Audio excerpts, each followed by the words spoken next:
Hello, ഞാൻ Akbar, civil engineering consultant. ഇന്ന് നമുക്ക് കോൺക്രീറ്റിൻ്റെ വിവിധതരം ഗ്രേഡുകളും നോമിനൽ മിക്സും ഡിസൈൻ മിക്സും തമ്മിലുള്ള വ്യത്യാസം എന്താണെന്ന് മനസ്സിലാക്കാം. ഗ്രേഡ് ഓഫ് കോൺക്രീറ്റിൻ്റെ കംപ്രസീവ് സ്ട്രെങ്ത് ആണ് ഗ്രേഡ് ഓഫ് കോൺക്രീറ്റ് എന്ന് പറയുന്നത്. M5 മുതൽ M100 വരെ നമ്മുടെ ആവശ്യത്തിനനുസരിച്ച് കോൺക്രീറ്റിനെ ഡിസൈൻ ചെയ്യാവുന്നതാണ്.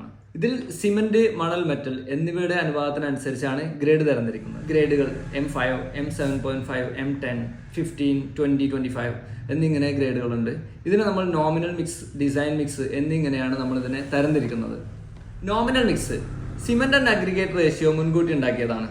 ഉദാഹരണത്തിന് M10 136ഉം M15 124ഉം IS 456ൽ മുമ്പേ തന്നിട്ടുള്ളതാണ്. ഇനി ഡിസൈൻ മിക്സ് എന്നാൽ കോൺക്രീറ്റിന്റെ ഗ്രേഡ്, ക്വാളിറ്റി, സ്ട്രെങ്ത് എന്നിവ ഉറപ്പുവരുത്തുന്നതിന് വേണ്ടി മെറ്റീരിയലിന് ആവശ്യമായ ടെസ്റ്റുകൾ ചെയ്ത് അതിന്റെ സ്വഭാവം മനസ്സിലാക്കിയ ശേഷമാണ് ഡിസൈൻ മിക്സ് തയ്യാറാക്കുന്നത്. M20, M25ഉം അതിനു മുകളിലും ഗ്രേഡ് ആവശ്യമായാൽ മിക്സ് ഡിസൈൻ ചെയ്ത് വേണം കോൺക്രീറ്റ് പ്രിപ്പയർ ചെയ്യാൻ. ഈ വീഡിയോ നിങ്ങൾക്ക് ഉപകാരപ്പെട്ടു എന്ന് വിചാരിക്കുന്നു. കൂടുതൽ അറിയാൻ കോൺടാക്ട്